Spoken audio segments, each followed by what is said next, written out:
you know, Bayonetta 2 was almost completely terminated mid-production despite the first Bayonetta game receiving positive reviews. After receiving positive feedback for Bayonetta, PlatinumGames and Sega agreed to develop a sequel. However, problems arose with publisher Sega. Due to what they called a challenging economic climate and significant changes in the home video game software market, the company cut jobs, canceled games, and told investors to brace for extraordinary loss that financial year. During these structural reforms, Sega chose to only work on strong IPs, such as Sonic the Hedgehog, Total War, and Aliens. PlatinumGames was mid-production on Bayonetta 2 around this time, and Sega's shift in focus caused the entire project to be halted. According to a series of tweets by Bayonetta director Hideki Kamiya, they were left with an unfinished game and no publisher. Because Bayonetta 2 was a big project requiring a large investment, the team were unable to find a new company to partner with. Just as Bayonetta 2 was about to be scrapped completely, Nintendo swooped in and saved the game. The agreement between the two companies came with an announcement that Bayonetta 2 would be exclusive to the Nintendo Wii U.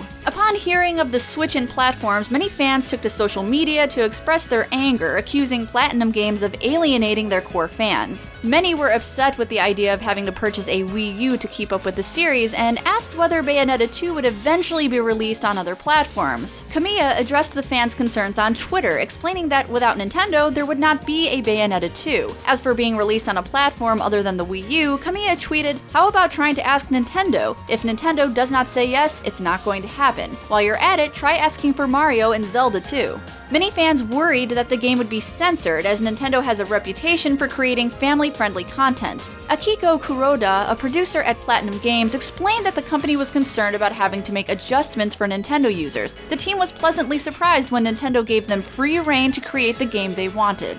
Hitoshi Yamagami, a producer at Nintendo, works with third-party developers to ensure their games meet Nintendo's standards. Yamagami admitted he didn't think some of Platinum's ideas, namely the sexy Nintendo costumes, would be accepted by Nintendo's higher-ups. Luckily, Nintendo liked and agreed to the costumes. In an interview with IGN, Kuroda recalled asking Nintendo whether they would be okay with the team creating a Bowser summon, saying, "We asked, is it okay if Bowser is going to be killing angels? And they said it's no problem at all." To create Bayonetta's Nintendo-themed costumes, the artists at PlatinumGames sent design concepts to Nintendo for approval. While working on the design for Bayonetta's Link costume, the team worried about showing too much skin and covered up Bayonetta's chest. To the team's surprise, Nintendo suggested the design show more of Bayonetta's cleavage. One of the most unexpected and out-of-character moves from Nintendo regarding Bayonetta 2 was a cross-promotion with men's magazine Playboy. The promotion had Miss October 2012, Pamela Horton, suit up in Bayonetta's full skin-tight leather outfit complete with guns strapped to her heels.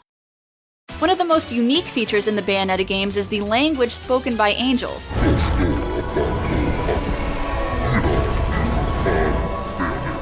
While the words the angels speak may sound like gibberish, they're actually a language called Enochian. Enochian is supposedly a real-world angelic language recorded by mathematicians John Dee and Edward Kelly in the late 16th century. Dee, an advisor to Queen Elizabeth I, embraced both science and magic, while Kelly, a self-proclaimed spirit medium, worked with Dee as his crystal gazer and liaison to the angels. The language was originally referred to as angelical, but became associated with Enoch, the great-grandfather of the biblical figure Noah. Dee and Kelly believed Enoch was the last human to know his angelic language, hence the name Enochian. Creative producer Jean-Pierre KELLAMS was tasked by Hideki Kamiya to create Bayonetta's incantations during her summon attacks. KELLAMS' research led him to the Enochian language, which ended up being used during all of Bayonetta's infernal demon summons and torture attacks. The development team also incorporated European folklore into Bayonetta's character design. In the games, Bayonetta has the ability to use her hair in attacks. This ability is derived from an old European belief that witches use their hair to cast magic spells. According to the Encyclopedia of Demons and Demonology by Rosemary Guiley, women with long, beautiful hair, especially young virgins, would often be lured by incubi into sexual relations. Inquisitor's handbooks dating back to the late 1400s described a witch's copulation with the incubi as consensual, stating, "Modern witches willingly embrace the most foul and miserable servitude." The idea that witches were sexual became a crucial design element in Bayonetta's appearance. According to commentary by Kamiya, one of Bayonetta's first designs was rejected after testing because her hair, falling from the nape of her neck, would completely obscure her body during gameplay. This character design would eventually be reused for Bayonetta's serious mode, where she lets down her hair in order to unleash more powerful attacks.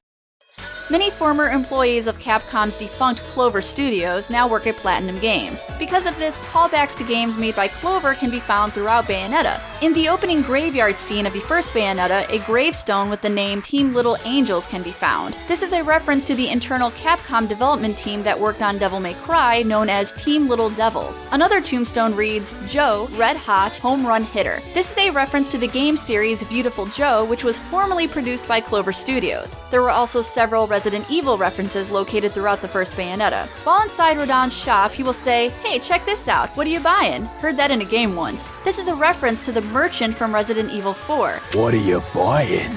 In Chapter 5, the character Luca tells Bayonetta that if he dies, it will sadden the hearts of a number of young ladies, naming Claire, Trish, Sylvia, and Ami. Claire refers to Claire Redfield from the Resident Evil series, Trish is an enemy turned ally from the Devil May Cry series, Sylvia is Beautiful Joe's girlfriend, and Ami is a nickname for the Great Mother Okami Amaterasu from Okami. There are other references to Okami in Bayonetta as well. In one interaction, Bayonetta draws a pattern on Luca's face that resembles the symbols on Amaterasu's face.